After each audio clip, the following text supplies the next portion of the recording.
ಇನ್ನು ಮುಂಬರುವಂತಹ ಲೋಕಸಭಾ ಚುನಾವಣೆ ಹಿನ್ನೆಲೆಯಲ್ಲಿ ಬಳ್ಳಾರಿ ಕ್ಷೇತ್ರದಲ್ಲಿ ಬಿಜೆಪಿಗೆ ಅಭ್ಯರ್ಥಿಯ ಕೊರತೆ ಎದುರಾಗ್ತಾ ಇದೆ. ರಣಕಣಕ್ಕೆ ಸಜ್ಜಾಗಿ ಬಿಜೆಪಿ ಇನ್ನೇನು ಧುಮುಕಬೇಕು, ಅಭ್ಯರ್ಥಿಗಳ ಪಟ್ಟಿ ಆ ವಿಚಾರಕ್ಕೆ ಸಂಬಂಧಪಟ್ಟ ಹಾಗೆ ಒಂದಷ್ಟು ಬೆಳವಣಿಗೆ ನಡೀತಾ ಇರುವಂತಹ ಬೆನ್ನಲ್ಲೇ ಬಳ್ಳಾರಿ ಕ್ಷೇತ್ರದಲ್ಲಿ ಬಿಜೆಪಿಗೆ ಅಭ್ಯರ್ಥಿಯ ಕೊರತೆ ಎದುರಾಗ್ತಾ ಇದೆ. ಯಾರನ್ನ ಅಲ್ಲಿ ಅಭ್ಯರ್ಥಿ ಮಾಡಬೇಕು ಅನ್ನುವಂಥ ವಿಚಾರ ಈಗಲೂ ಕೂಡ ಬಿಜೆಪಿಗೆ ಸ್ಪಷ್ಟ ಆಗ್ತಾ ಇಲ್ಲ. ಅಲ್ಲಿ ವೆಂಕಟೇಶ್ ಪ್ರಸಾದ್ ಅವರನ್ನ ಕಣಕ್ಕಿಳಿಸಬೇಕು ಅನ್ನುವಂಥ ವಿಚಾರ ಇದೆ, ಆದ್ರೆ ಅದು ಕೂಡ ಫೈನಲ್ ಆಗ್ತಾ ಇಲ್ಲ. ಹೀಗಾಗಿ ಬಿಜೆಪಿಗೆ ಬಳ್ಳಾರಿಯಲ್ಲಿ ಅಭ್ಯರ್ಥಿಗಳ ಕೊರತೆ ಎದುರಾಗ್ತಾ ಇದೆ. ವೆಂಕಟೇಶ್ ಪ್ರಸಾದ್ ಅವರನ್ನ ಕಣಕ್ಕಿಳಿಸೋದಕ್ಕೆ ಚಿಂತನೆಯನ್ನ ಮಾಡಲಾಗ್ತಾ ಇದೆ. ಯಾರಿವರು ವೆಂಕಟೇಶ್ ಪ್ರಸಾದ್ ಅಂತ ನೋಡ್ತಾ ಹೋದ್ರೆ ಕೈ ಶಾಸಕ ನಾಗೇಂದ್ರ ಅವರ ಸಹೋದರ ವೆಂಕಟೇಶ್ ಪ್ರಸಾದ್ ಅವರನ್ನ ಬಿಜೆಪಿಗೆ ಸೇರಿ ಅಂತ ಹೇಳಿ ಮನವಿಯನ್ನ ಮಾಡಿಕೊಳ್ಳೋದಕ್ಕೆ ಬಿಜೆಪಿ ನಿರ್ಧರಿಸಿದೆ. ಆದ್ರೆ ಒಂದೊಮ್ಮೆ ಏನಾದರೂ ವೆಂಕಟೇಶ್ ಪ್ರಸಾದ್ ಬಿಜೆಪಿಗೆ ಸೇರೋದಕ್ಕೆ ಹಿಂದೇಟನ್ನ ಹಾಕಿದ್ರೆ ಅಥವಾ ಬಳ್ಳಾರಿ ಲೋಕಸಭಾ ಕ್ಷೇತ್ರದಲ್ಲಿ ತಾನು ಚುನಾವಣೆಯನ್ನ ಸ್ಪರ್ಧಿಸದೆ ಹೋದ್ರೆ ಯಾರನ್ನ ಅಭ್ಯರ್ಥಿ ಮಾಡಬೇಕು ಅಂತ ಹೇಳಿ ನೋಡ್ತಾ ಹೋದ್ರೆ ದೇವೇಂದ್ರಪ್ಪ ಅವರನ್ನ ಕಣಕ್ಕಿಳಿಸಬೇಕು ಅನ್ನುವಂಥ ವಿಚಾರ ಬಿಜೆಪಿಯಲ್ಲಿ ಓಡಾಡ್ತಾ ಇದೆ. ಯಾರಿವರು ದೇವೇಂದ್ರಪ್ಪ ಅಂತ ನೋಡ್ತಾ ಹೋದ್ರೆ ಶಾಸಕ ರಮೇಶ್ ಜಾರಕಿಹೊಳಿ ಅವರ ಸಂಬಂಧಿ.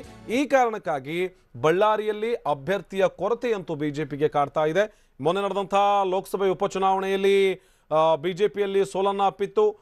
ಬಿಜೆಪಿ ಸೋಲಪ್ಪಿದ ನಂತರದಲ್ಲಿ ಅಲ್ಲಿ ಯಾರು ಸರಿಯಾದಂಥ ಅಭ್ಯರ್ಥಿ ಅನ್ನುವಂಥ ವಿಚಾರ ಈಗಲೂ ಕೂಡ ಬಿಜೆಪಿಯಲ್ಲಿ ಗೊಂದಲ ಇದೆ.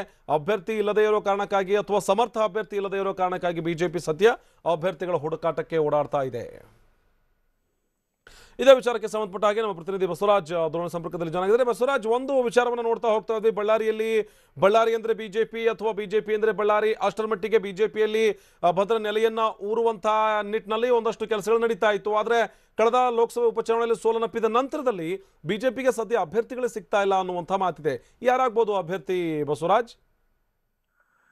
ಖಂಡಿತ ಆನಂದ್ ಬುರ್ಲಿ, ಬಳ್ಳಾರಿ ಕಳೆದ ಲೋಕಸಭೆ ಉಪಚುನಾವಣೆಯಲ್ಲಿ ಬಿಜೆಪಿ ಹೀನಾಯವಾಗಿ ಸೋಲಪ್ಪಿದ ನಂತರ ಈಗ ಸಾರ್ವತ್ರಿಕ ಲೋಕಸಭಾ ಚುನಾವಣೆಯಲ್ಲಿ ಬಿಜೆಪಿಯ ಅಭ್ಯರ್ಥಿಗಳ ಹುಡುಕಾಟದಲ್ಲಿ ಬಿಜೆಪಿ ಕಳೆದ ಒಂದು ವಾರದಿಂದ ಕೂಡ ಅಭ್ಯರ್ಥಿಗಳ ಹುಡುಕಾಟದಲ್ಲಿ ತಲೆನಾಗಿರ್ತಕ್ಕಂಥದ್ದು. ಆದ್ರೆ ವಿ.ಎಸ್. ಉಗ್ರಪ್ಪ ಅವರನ್ನ ಎದುರಿಸ್ತಕ್ಕಂಥ ಸಮರ್ಥ ಅಭ್ಯರ್ಥಿಯ ಹುಡುಕಾಟದಲ್ಲಿ ಬಿಜೆಪಿ ಇರ್ತಕ್ಕಂಥದ್ದು. ಸಮರ್ಥ ಅಭ್ಯರ್ಥಿಯ ಕೊರತೆ ಕೂಡ ಬಳ್ಳಾರಿ ಜಿಲ್ಲೆಯ ಮಟ್ಟಿಗೆ ಕಾಣ್ತಾ ಇರ್ತಕ್ಕಂಥದ್ದು.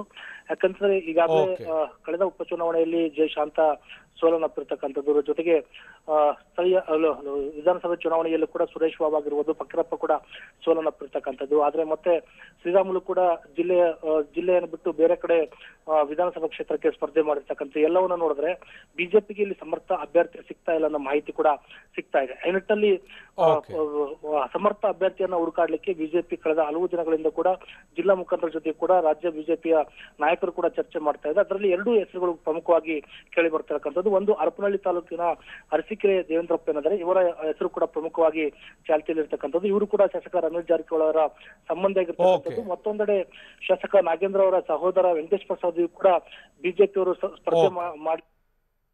ಓಕೆ, ಧನ್ಯವಾದ ಬಸವರಾಜ್ ಮಾಹಿತಿಗಾಗಿ.